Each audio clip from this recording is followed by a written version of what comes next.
National institute of professional learning में आपका स्वागत है। इसे मिनिमाइज और मैक्सिमाइज कर सकते हैं। अब हम बारी बारी से इन सब की जानकारी लेते हैं। सबसे पहले बात करते हैं स्टार्ट बटन की।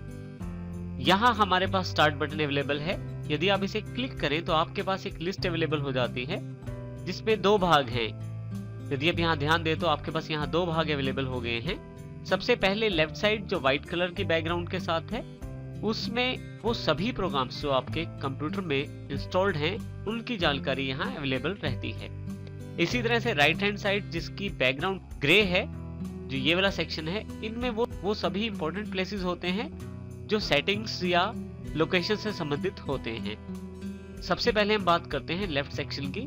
यहाँ यदि आप ध्यान दें तो वो सभी सॉफ्टवेयर जो आपके कंप्यूटर में इंस्टॉल्ड हैं उन सब की जानकारी आप यहाँ से ले सकते हैं। यहाँ यदि मैं ऑल प्रोग्राम्स पे क्लिक करूँ तो मेरे कंप्यूटर में जितने भी सॉफ्टवेयर इंस्टॉल्ड हैं उन सब की जानकारी यहाँ अवेलेबल हो जाएगी।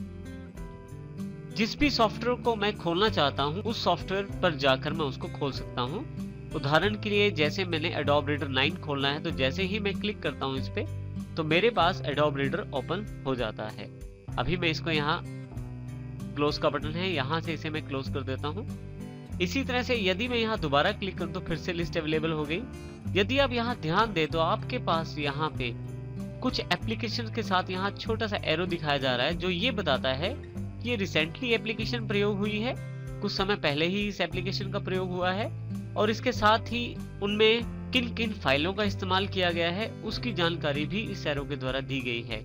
जैसे कि माइक्रोसॉफ्ट एक्सेल 2010 पे जब मैं माउस लेके जाता हूँ, यहाँ कॉर्नर पे क्लिक करता हूँ तो मेरे पास यहाँ पे दो फाइलें बता रहा है कि कुछ समय पहले प्रयोग की हैं। इसी तरह से माइक्रोसॉफ्ट पावर पॉइंट 2010 का मैंने प्रयोग किया है। यदि मैं कॉर्नर पे क्लिक करूँ यहाँ पे तो यहाँ मेरे पास जो फाइलें मैंने प्रयोग की हैं थोड़ी देर पहले उनकी जानकारी अवेलेबल हो जाती है। इसके अतिरिक्त आप चाहें तो यहाँ ऊपर की तरफ आप उन सॉफ्टवेयर को शामिल कर सकते हैं जिनका प्रयोग आप ज्यादा करते हैं। इसके लिए केवल आप उस सॉफ्टवेयर आइकॉन को लेफ्ट क्लिक प्रेस करके रखें और ऊपर की तरफ उठाते हुए आप इसको यहाँ ऊपर ले जाएं। तो ये देखिए लाइन आ रही है। इस लाइन से ऊपर जो आपके प्रोग्राम्स या सॉफ्टवेयर अवेलेबल रहेंगे वो आपके पास चेंज नहीं होंगे जब तक आप उन्हें चेंज नहीं करेंगे। राइट हैंड साइड पे जो पार्ट दिया गया है उसमें आप अपने कंप्यूटर की इंपॉर्टेंट लोकेशंस पे डायरेक्टली यहीं से जा सकते हैं। जैसे कि कंप्यूटर में जो पिक्चर्स आपकी लाइब्रेरी में है, आप डायरेक्टली यहाँ क्लिक करके पिक्चर्स लाइब्रेरी पे अपनी पिक्चर्स को खोल सकते हैं। मैं यहाँ से इसे क्लोज कर देता हूँ दोबारा। इसी तरह से यदि आप म्यूजिक सुनना चाहते हैं तो यहाँ म्यूजिक पे क्लिक करें तो म्यूजिक लाइब्रेरी आपके सामने ओपन हो जाएगी। इस प्रकार से आप डायरेक्टली उन प्लेसेस पे जा सकते हैं जो आपके पास यहाँ दिए गए हैं। इसी के साथ यहाँ पे आपके पास नीचे की तरफ आपकी कंप्यूटर की बेसिक सेटिंग्स जैसे कि कंट्रोल पैनल जिसमें बेसिक सेटिंग्स रहती हैं आपके कंप्यूटर की फंक्शनैलिटी से रिलेटेड, डिवाइस एंड प्रिंटर्स जिसमें आप प्रिंटर्स और अन्य डिवाइसेस की सेटिंग्स कर सकते हैं। इसके अतिरिक्त डिफॉल्ट प्रोग्राम्स और हेल्प एंड सपोर्ट भी यहाँ अवेलेबल रहता है माइक्रोसॉफ्ट की तरफ से। इन सब के अतिरिक्त एक मुख्य पार्ट यहाँ पे सर्च बॉक्स भी यहाँ अवेलेबल है। यदि आप यहाँ ऑल प्रोग्राम्स के नीचे देखें तो एक सर्च बॉक्स अवेलेबल है। यदि आपके कंप्यूटर में काफी सारे प्रोग्राम्स इंस्टॉल्ड हैं और सॉफ्टवेयर इंस्टॉल्ड हैं, यहाँ डायरेक्टली नाम टाइप करके भी उसको खोल सकते हैं। जैसे कि यहाँ मैं एक सॉफ्टवेयर जिसका नाम है नोटपैड उसे खोलना चाहता हूँ तो जैसे ही यहाँ नोटपैड टाइप करता हूँ मेरे पास यहाँ पे नोटपैड अवेलेबल हो जाता है। जैसे ही मेरे पास यहाँ ये अवेलेबल हो जाता है मैं यहाँ इसे क्लिक करके अपने पास खोल सकता हूँ। तो इस प्रकार से आप सर्च बॉक्स का प्रयोग कर सकते हैं। सर्च बॉक्स ना केवल आपको प्रोग्राम्स खोजने में मदद करता है बल्कि साथ ही साथ ये फाइलें भी खोजता है और उन फाइलों के अंदर जो कंटेंट लिखा हुआ है उनमें भी आपका लिखा हुआ वर्ड के अनुसार सर्च करता है। स्टार्ट बार में यहाँ पे राइट हैंड साइड नीचे की तरफ यहाँ पे शट डाउन का बटन दिया गया है जिससे आप अपने कंप्यूटर को डायरेक्टली शट डाउन कर सकते हैं। इसके अतिरिक्त यदि आप यहाँ कॉर्नर पे क्लिक करें तो आपके पास और ऑप्शन अवेलेबल हो जाते हैं जैसे कि switch user, log of, lock, restart, sleep और हाइबरनेट। इसमें यदि मैं इनमें से किसी ऑप्शन का प्रयोग करना चाहता हूं तो उस पर क्लिक कर सकता हूं। मान लीजिए मुझे अपना कंप्यूटर रीस्टार्ट करना है तो मैं रीस्टार्ट पे क्लिक करूंगा और मेरा कंप्यूटर एक बार बंद होने के पश्चात दोबारा ऑन हो जाएगा। यदि आप कंप्यूटर को शट डाउन करना चाहते हैं तो आप यहाँ डायरेक्टली इस बटन पे क्लिक करें, आपका कंप्यूटर शट डाउन हो जाएगा। लेकिन शट डाउन करने से पहले ध्यान रखिए, यदि आपने कोई कार्य किया हुआ है किसी फाइल में तो उसको सेव अवश्य कर लीजिए। यदि आप यहाँ ध्यान से देखें तो आपके डेस्कटॉप पे यहाँ पे केवल एक ही आइकॉन अवेलेबल है जिसका नाम है रिसाइकिल बिन। यदि आप चाहें तो यहाँ पे आइकॉन ला सकते हैं। इसके लिए स्टार्ट पे क्लिक करें और जिस भी सॉफ्टवेयर का आइकॉन आप अपने डेस्कटॉप पे चाहते हैं उसको ड्रैग करके लेफ्ट क्लिक प्रेस करके रखें और ड्रैग करके आप उसे डेस्कटॉप पे छोड़ दें। तो देखिए आपके पास वो आइकॉन अवेलेबल हो जाएगा।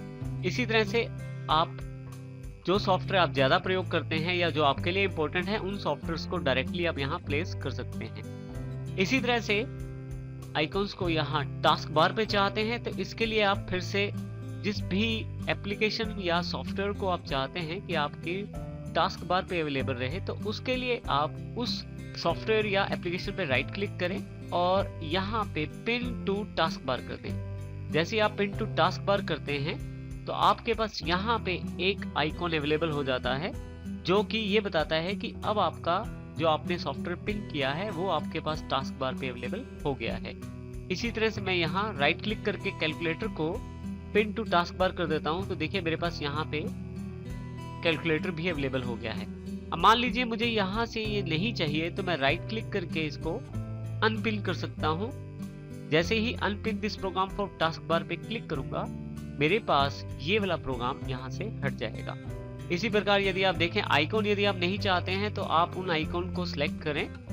सिलेक्ट करने के लिए आप क्लिक कर सकते हैं या आप माउस से एक एरिया बनाते हुए ड्रैग करते हुए जो आइकॉन आपको नहीं चाहिए उसको सिलेक्ट करें, लेफ्ट क्लिक दबा के रखें और उसको रिसाइकिल बिन पे ले जाएं। जैसे ही रिसाइकिल बिन के ऊपर लेके जाएंगे आपके पास मैसेज आ जाएगा मूव टू रिसाइकिल बिन। जैसे ही मैं उस पर लाके छोड़ता हूं तो एक कंफर्मेशन मैसेज मेरे पास अवेलेबल हो जाता है। क्या आप इस शॉर्टकट को डिलीट करना चाहते हैं? यदि आप यस करते हैं तो ये शॉर्टकट यहां से हटके रिसाइकिल बिन में चला जाएगा। रिसाइकिल बिन एक ट्रैश बॉक्स की तरह है, एक डस्टबिन की तरह है। जब भी आप कोई फाइल डिलीट करते हैं तो वो रिसाइकिल बिन में चली जाती है। यदि मैं यहाँ रिसाइकिल बिन को क्लिक करूं तो देखें आपके पास वो सभी डिलीटेड आइटम्स जो मुझे नहीं चाहिए वो मेरे पास यहाँ अवेलेबल हो गई हैं। इसके अतिरिक्त यदि मैं चाहूं जो मैंने आइटम्स डिलीट की हैं और मुझे लगता है कि मुझे दोबारा वापस चाहिए तो उनको मैं वापस भी ला सकता हूं। उदाहरण के लिए देखिए मेरे पास यहाँ काफी सारी आइटम्स अवेलेबल हैं लेकिन इनमें से मुझे कुछ चुननी है। इसके लिए मैं कीबोर्ड पे कंट्रोल प्रेस करके रखूंगा और जो जो आइटम मुझे सिलेक्ट करनी है उन पे लेफ्ट क्लिक प्रेस करूंगा। तो यहाँ मैं कंट्रोल कीबोर्ड पे दबा लेता हूँ तो मुझे जो आइटम्स मेरे डेस्कटॉप पे चाहिए वो ये वाली हैं जिनको मैं सिलेक्ट कर रहा हूँ। सिलेक्शन के पश्चात आपको यहाँ पे ऊपर की तरफ देखें तो यहाँ पे दो ऑप्शन अवेलेबल है, एम्प्टी द रिसाइकिल बिन और रिस्टोर द सिलेक्टेड आइटम्स।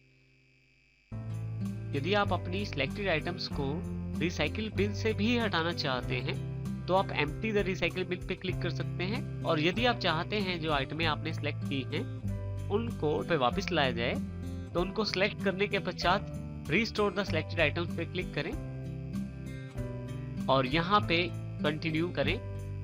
आप यहाँ देखेंगे कि जो आइटमें मेरे पास बहुत पहले अवेलेबल थी जो मैंने डिलीट कर दी थी वो भी मेरे पास यहाँ वापस आ गई हैं। इसी के साथ मुझे ये जो आइटम्स पड़ी रह गई हैं रिसाइकिल बिन में ये मुझे नहीं चाहिए तो मैं रिसाइकिल बिन को खाली कर सकता हूँ। इसके लिए मुझे केवल एम्प्टी द रिसाइकिल बिन पे क्लिक करना है। ये ध्यान रखिए यदि आप एम्प्टी कर देते हैं रिसाइकिल बिन को जो आइटमें आपने रिसाइकिल बिन से हटाई वो आपको वापस नहीं मिलेगी। तो यहाँ मैं एम्प्टी द रिसाइकिल बिन कर देता हूँ और यहाँ से यस कर देता हूँ तो जितनी भी आइटमें हैं वो वहां से हट गई हैं